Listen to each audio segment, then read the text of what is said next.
Look, you haven't heard of this game, and your mom hasn't heard of this game. I bet your sweaty friend who plays Tarkov hasn't heard of this game. Let's get one thing straight. I know things that you don't know, and I have a direct connection to new and unheard of projects. What is this source?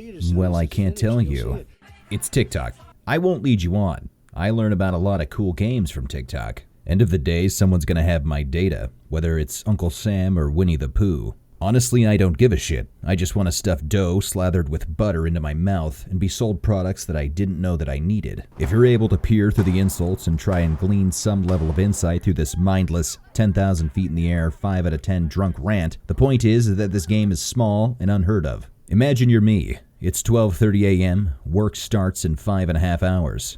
I just need to roll out of bed in the morning and log in, I tell myself as I continue my doom scroll, ultimately cutting moments of my life away with each dog video and big boobied thought 15-second dopamine bomb I mainline into my recently fully developed frontal cortex. Then to my surprise, a strange low-resolution video laced with a monotone voice causes my ever-drooping eyelids to open and my pupils to dilate. I'm making a biopunk FPS RPG where you rip out people's organs and equip them in your own body. Is all I ever needed to hear. I become entranced, like an ape at the prospect of riding his wife.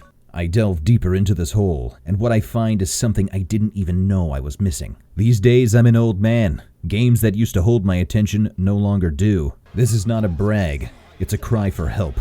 A hopeless scream into the void that once filled my youthful soul. I yearn for the days that I could pour endless hours into a digital outlet. But no! I have to worry about taxes and developing myself as a professional. I have responsibilities and have to treat my fiancée with respect and provide for her. And no, she won't support my content creation lifestyle. So when I find a game that reminds me of the fire that once burned, I cannot resist.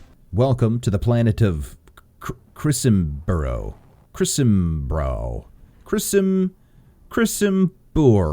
From this point on, you should understand that reading and comprehension of words is not my strong suit.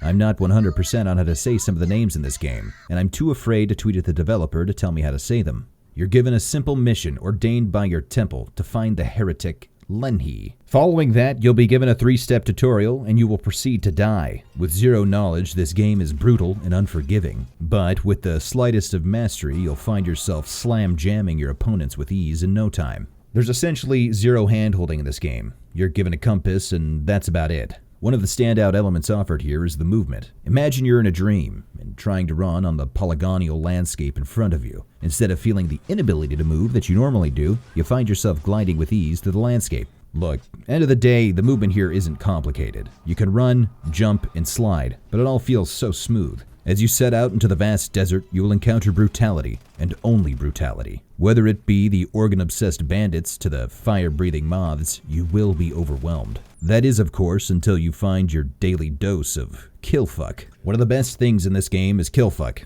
It's a drug you inject to slow time and killfuck your enemies to death. It's like the shark testosterone I inject weekly without the side effects of the shrinking testicles. Speaking of testicles, more precisely genitals, you don't have any. You play as a Gajishin cultist. Gajishin cultist. That's it.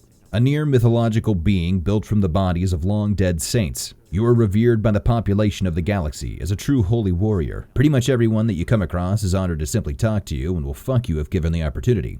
That last part isn't a joke. More on that later. As you journey through the desert before you, odds are you'll find some items and objects that don't really make any sense. After enough wandering, however, you'll find your way to a small village. Unlike the previous enemies who were only interested in you for your organs, these people are interested in you for your body. Do not shoot them. They will fuck you up as a collective. We find ourselves in the midst of some future humans who, to deal with their environment, are green.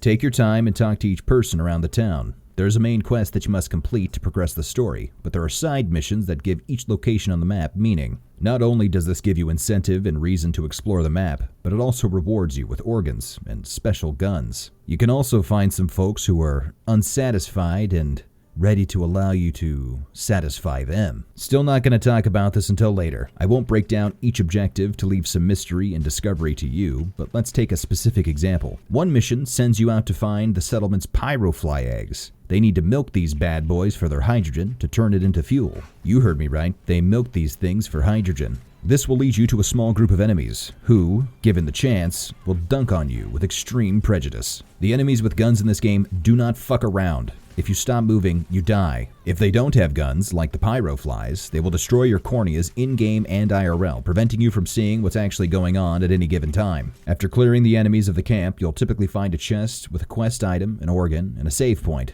Abuse these. The game is super unforgiving. Take advantage of save stations. We still haven't talked about the specifics of organ customization, so let's dive in. Your body has limited space, 5x3 or 15 units to be specific. That's right, you can only fit 15 units of organs into your body. It's science. Trust me. Fortunately, the organ gameplay is pretty simple. Basically, hearts increase health regen, fat allocates more health, lungs increase movement speed, intestines control the ability to consume and then process foods, or dead bodies, and special. We'll get to special. There are some exceptions to these rules, but for the most part, this is all you need to know. In addition to flat stats, organs sometimes have types. Similar to Ash Ketchum, you'll have the opportunity to catch them all. Hydrogen organs from the pyroflies have the status of fire. These types of organs don't play too much of a role unless you use the gross gun or your fingers. Yes, I will indeed be glossing over the finger comment. The gross gun sucks you off and then shoots your loads for you.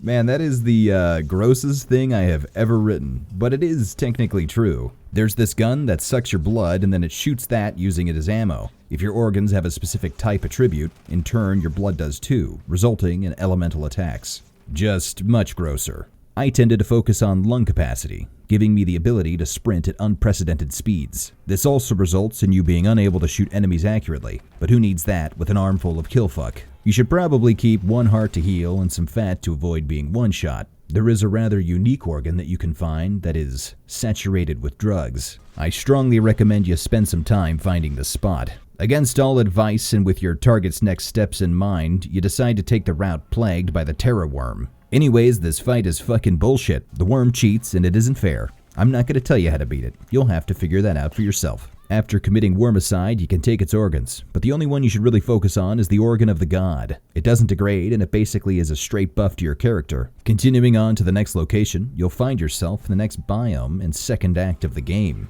Now, here's something very interesting to note. When I first played this game, on release, this area was very different than what it is now. The map was primarily a circle with some odds and ends here and there. It has gone from a generic forest filled with fanatical space warriors to a weird purple swamp forest filled with fanatical space warriors. I don't really know how else to explain it, but that's it. It's way better than what it was. There's these really cool puffballs that you can use for movement now. Plus, there's an underground area with a market and 2 distinct churches. Only 3 rooms can't be that confusing, right? Every time I go down here, I get lost for 30 minutes and start screaming and crying until my computer loses power. In 2 of these rooms are diametrically opposed cults, but lucky for us, we can supply them with their magic mushrooms to help them get closer to God. We truly are the good guy of the story. There really isn't much deviation from the previous town in regards to gameplay. You're given some simple quests to go and explore. This exploration leads you to more and more challenging combat scenarios. One of which is a fight between you and 5 bugs. These bugs are bullshit.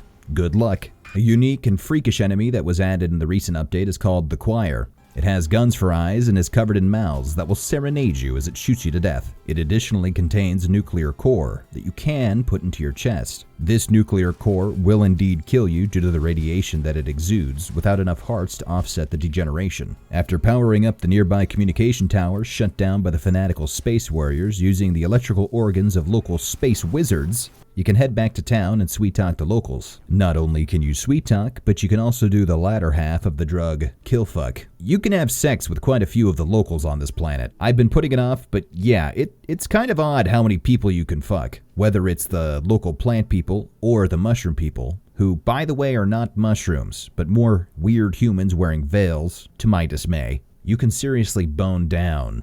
Unfortunately for you and for me, it's all text-based. And very brief at that. So, for our collective benefit, I've taken the liberty of commissioning some lewd artwork that I feel accurately represents the locals of this wonderful planet. If you're looking to get the high-res versions, just hop on my Discord. As you continue your investigation looking for Lenny, you're finally given concrete evidence that they're headed to one of the poles of the planet in search of some mega transport that's recently crashed. On your way to the Winter Wonderland, you'll find yourself fighting a cat being controlled by a laser. Yep, the next and final third of the areas lays ahead of us. To call it the final third would actually be a bit dishonest. While it is indeed the finale, it's more like 15% of the total game. As you approach the crashed ship, you'll have a real Norman Reedus moment, and that's pretty cool. Upon entering the ship, the game goes from a fast-paced shooter to some sort of freakish horror game filled with exposition. Normally, I'm disgusted with exposition. We all know that I'm a giga-chat of body as well of mind, and I enjoy my completely vapid storytelling. But in this case, I really enjoy the story dump at the end. You'll be chunking through spaceship room after spaceship room, and somehow the jump scares don't get any easier to handle. At the end of each area, you'll find a terminal giving insight into one of the travelers who was on the ship. I'm a sucker for eldritch horror, deep space enigma, weird cosmic shit, so this tickled me in just the right spot. We're introduced to the real final fodder enemy, Kanye from Donda. These guys are weird as fuck and scary as shit. After learning what caused this Dead Space Lovecraftian shit show, you'll be given an opportunity to gear up before the final fight with Lenny, your target of the whole game. Previously, I said this game was hard and unforgiving. This fight is on a whole other fucking level. This fight is so fucking overtuned and insane, I don't even know how to explain it. It is fun though if you enjoy slamming your head into a metal bulkhead over and over until you win. This arena is another area that's seen an overhaul since I last played. It communicates a much better final encounter than it did before. Upon Lenny's defeat, you're able to steal their superior organs, take their minigun, and head to the ship's helm. Then the game ends. Well, howdy there, little buddy. Thank you for making it to the end of the video. I appreciate the amount of time you spent using those little pretty eyeballs of yours to watch the content that I create. I do sincerely, from the bottom of my heart, apologize for the time that it took for me to get this out. I know you were waiting patiently. In my defense, however, I did get stranded on an island for a couple of weeks and had to fight for my life. I'm feverishly sweating away in the kitchen cooking up a couple other projects that I'm really excited to share. Those should be out, theoretically, much sooner than this last project. I am currently taking a break from streaming right now, but please do continue to drop those follows on my Twitch channel, as I am coming back early 2023. I'm going to come back with far more sexuality, sensuality, flexing, sweating, muscles, and boobies, so it should be a pretty good time. Again, I cannot thank you enough for the time you spend watching these videos. It really does make my day when I see that people enjoy the things that I created. Other than that, though, bye. Hiya, it's your big titty bitch here, PPP. I love you. Bye.